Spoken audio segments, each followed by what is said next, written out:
Bonjour à vous et bienvenue sur ce volet numéro 2 des idées à la con. Rappelez-vous, nous avions disséqué une 5950. Aujourd'hui, c'est au tour de la marque Michelin S avec un modèle snapback à se faire disséquer. Suite à la 5950, la découverte Majeure. majeure pour la visière, on se demandait en quoi était faite cette visière, puisqu'on a du mal à les plier, enfin on n'a pas du mal à les plier, on a du mal à les garder pliés.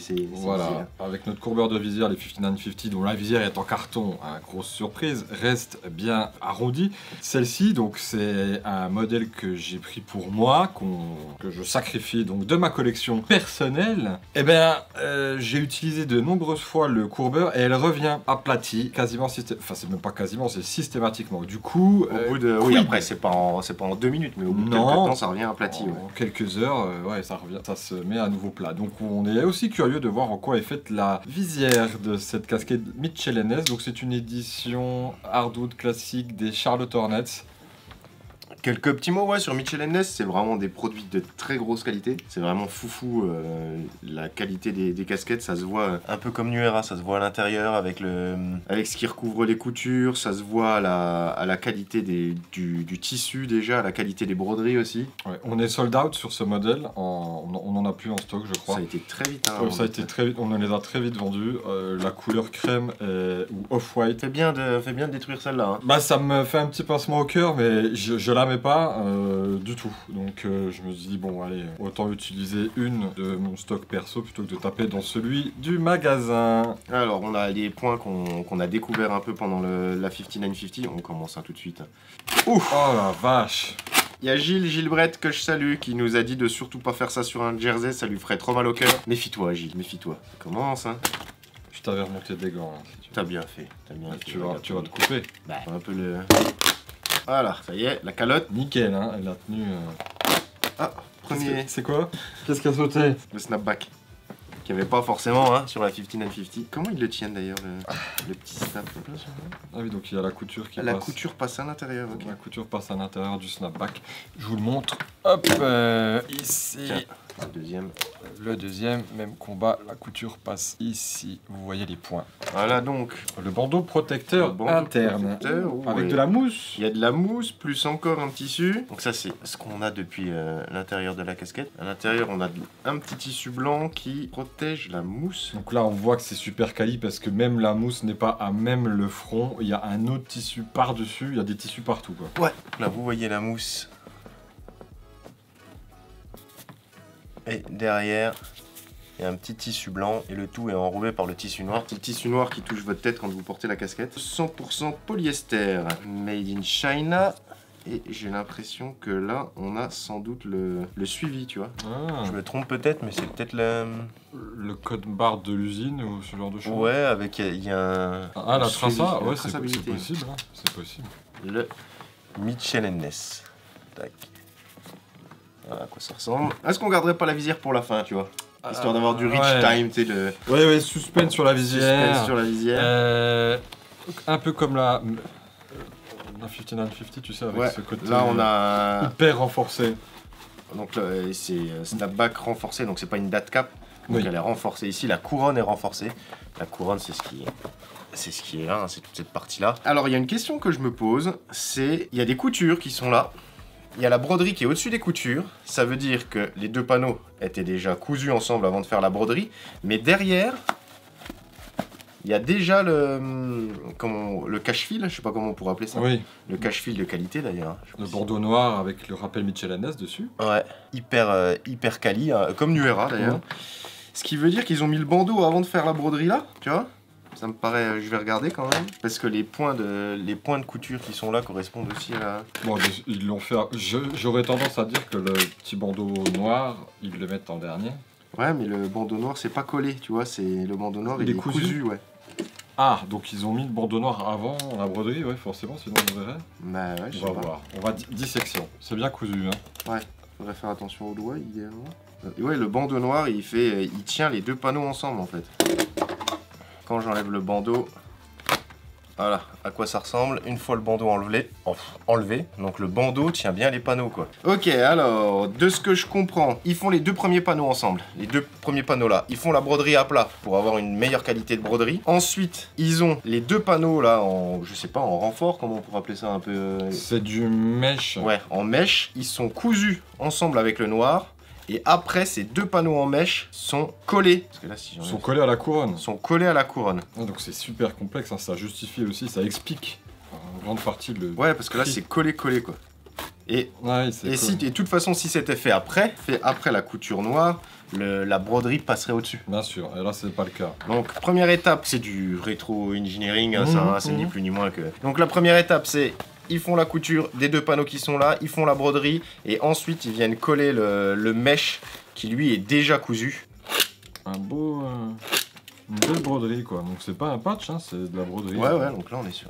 Donc c'est hyper calypse. Oh, si c'était un patch, les patchs c'est facile, on les fait en série puis après on va les plaquer n'importe où. Là c'est brodé vraiment à même le tissu. Le problème du patch c'est que ça tient pas forcément dans le temps, ou alors il faudrait le coudre en plus quoi.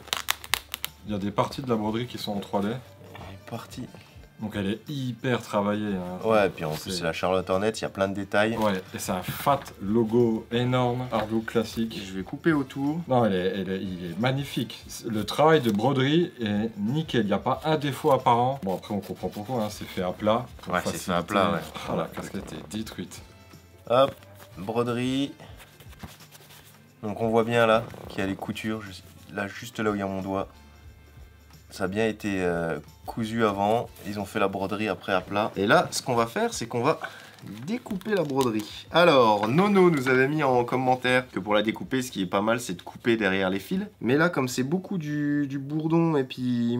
C'est quoi du bourdon, Jean-Charles? Ouais, c'est un type de remplissage. Là, je sais pas si on voit, là, l'aile de la Hornet. Hornet, c'est du bourdon. C'est un bourdon? On va dire que c'est un bourdon, une guêpe, ouais, bref. L'aile ici, c'est fait en tatami, alors que le bourdon, c'est ce qu'on voit là, sur le dard, vous voyez? Quand ça fait des points comme ça, quand ça passe au-dessus, si vous voulez. J'ai pas une explication très claire. 3D, oui. Ouais, il y a de la mousse. Alors, je sais pas si on verra bien, là, si ça fait le... C'est moins épais que pour la 5950, mais ça fait quand même le petit Oreo, là. Il y a de la mousse noire, en fait. La mousse, c'est pas de la couleur de la broderie, c'est marrant. Hein. Non, ouais, là, elle est noire. Mais elle est très fine. Là, on voit, donc c'est le fil de canette qui est blanc, là. Et on a le fil de couleur qui est juste derrière. Là, on voit la mousse, juste ici.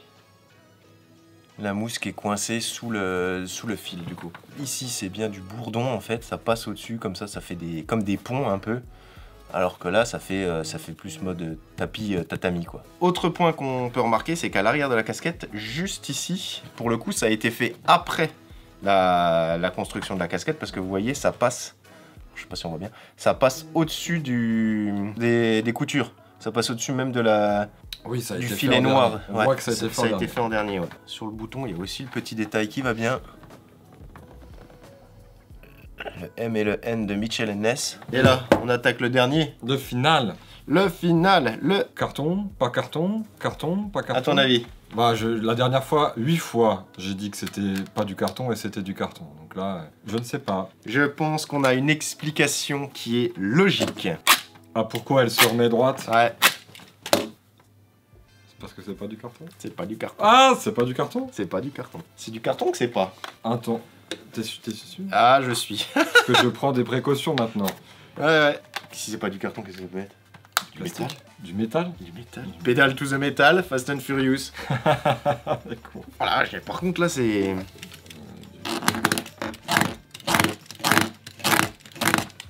Ah mais ça veut dire qu'il faut... Oh, excuse-moi. La puissance. Tu peux la mettre à la machine dans le lave-vaisselle, celle-là? Ouais. Pas à la machine à laver, hein, le lave-vaisselle, dans une cage à casquette. Ah, il faut qu'on fasse le test d'ailleurs dessus. Oui, il y a la cage à casquette qui est là. Cage à casquette, lave-vaisselle. Test à venir. Pourquoi je parle en morse? Ouais, c'est clair. Voilà, ça y est, allez. Voilà, qu'est-ce que ça peut être? Voilà, c'est sûr, c'est clair. C'est un boomerang en fait. Tu sais, les boomerangs que... Une chanson, ça, des années 80. Ah, et c'est compliqué. C'est compliqué, ouais. Donc voilà, regardez ça. On est bien sur du plastique.